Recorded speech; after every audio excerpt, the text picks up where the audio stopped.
Hi, my name is Matthew Christian from Tampa, Florida, and on behalf of Expert Village, we're going to talk about the proper use of a hammer drill. As I mentioned earlier, some hammer drills are cordless and some are battery operated. Battery operated obviously gives you the flexibility to take the drill wherever you may need it. It also allows you to drill in places where there is no power or no house current available for you to use the drill. But there may be instances where you're going to be using the drill for a prolonged period of time. You may have to drill many, many holes. And in that case, the battery-operated drill may not be effective for you since you'd be going through batteries left and right.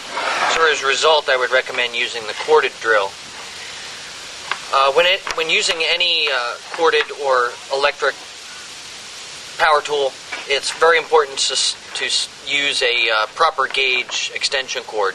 If you're just using a 25-foot extension cord, a typical extension cord would be sufficient, but when you're going longer than 25 feet, say 50, 75, 100 feet or more, you would want to go with a heavier gauge cord. But for all practical purposes, we have a 25-foot cord here, and this will be just fine.